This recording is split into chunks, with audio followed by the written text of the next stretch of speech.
Vote মিটতে না মিটতেই তৃণমূলের গোষ্ঠীদ্বন্দ্বে উত্তপ্ত হাড়োয়ার গোপালপুর ২ নম্বর পঞ্চায়েতে তৃণমূল কর্মীদের মারধর। তৃণমূলেরই আরেক গোষ্ঠীর বিরুদ্ধে মারধরের অভিযোগ।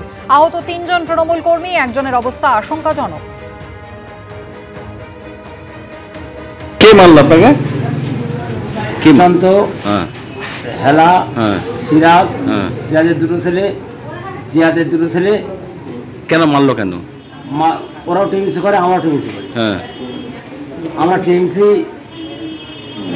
করি, ওরা আমাদের বঞ্চিত করে গেছে। ন্যায্য অধিকারের দাবিতে আমরা আন্দোলন করছি, তার জন্যই মেরেছে। আমরা মার্ডার করার উদ্দেশ্য ছিল, বন্দুক দিয়ে মেরেছে। এবার দক্ষিণ ২৪ পরগনাতেও ট্যাব কেলেঙ্কারিতে বিহার যোগ। জেলার ২৫ থেকে ৩০টি স্কুলের প্রায় ৩৫০ জন পড়ুয়া ট্যাবের টাকা চলে গিয়েছে বিহারে। টাকা জমা পড়ে গিয়েছে অন্যের ব্যাংক অ্যাকাউন্টে। গড়বেলের অঙ্ক প্রায় ৩৫ লক্ষ টাকা।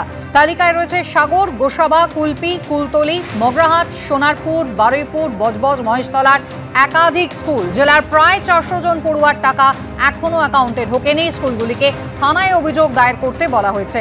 জেলা বিদ্যালয় পরিদর্শকের সঙ্গে বৈঠক করেছেন দক্ষিণ ২৪ পরগনার জেলা শাসক। বিজেপি নেতা সজল ঘোষ রয়েছেন টেলিফোন লাইনে। সজলবাবু, কি বলবেন? দক্ষিণ ২৪ পরগনা, যেখান থেকে অন্তত ৩৫ লক্ষ টাকা গড়মিলের অভিযোগ, টাকা এ রাজ্যে দক্ষিণ ২৪ পরগনা স্কুলের ছাত্রদের হাতে না পৌঁছে চলে গেছে সোজা বিহারে। বহিরাগত হয়ে গেল টাকা, পশ্চিমবঙ্গের টাকা বহিরাগতদের হাতে চলে গেল। পশ্চিমবঙ্গের কিছু কাণ্ডজ্ঞানহীন লোকের জন্য। দেখুন, এটা আপনি খেয়াল করে দেখবেন, এবারে দেখা যাচ্ছে একটা অদ্ভুত ভাবে যে টাকা বিহার চলে যাচ্ছে।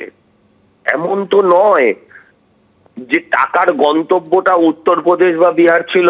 ইচ্ছা করে কোনো না কোনো অর্গানাইজ পদ্ধতিতে এই টাকাগুলোকে বিহারে কোনো অ্যাকাউন্টে পাঠানো হচ্ছে। এটা এক ধরনের দুর্নীতি, পরিষ্কার ভাবে। অনেক ক্ষেত্রেই দেখেছি, এর আগেও অনেকগুলো দেখেছি যে টাকা বিহার চলে গেছে। আমি দায়িত্ব নিয়ে বলছি, এই রাজ্যের প্রকল্পগুলোকে তৈরি করা হয় দুর্নীতির লক্ষ্যে।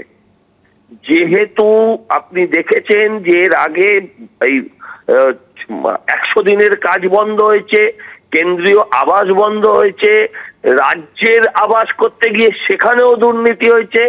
সমস্তগুলো হয়েছে শুধুমাত্র দুর্নীতি, দুর্নীতি আর দুর্নীতি।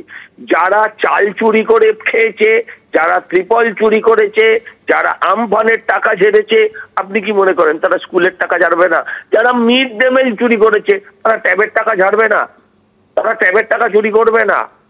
পুরো ব্যাপারটাই তৈরি করা হয়েছে তৃণমূলের অসাধু লোকেদের জন্য। অবশ্য তৃণমূলে সবাই অসাধু। একটাই কারণ যেহেতু ১০০ দিনের প্রকল্পের টাকা বন্ধ, আবাসের টাকা বন্ধ, তৃণমূলের বহু নেতার ঘরে এখনো উনুনও বন্ধ হয়ে যাবে। তাই তাদের ঘর সংসার চালানোর জন্যই এই প্র্যাকটিক্যালি এই দুর্নীতিগুলো করার জন্য এই স্কিমগুলো করা হয়েছে। স্কুলের মাস্টারমশাই স্কুলে এখন ক্লাস নেবেন না, তিনি এখন যাবেন টানায় ডায়েরি করতে। অদ্ভুত। ধন্যবাদ কথা বলার জন্য।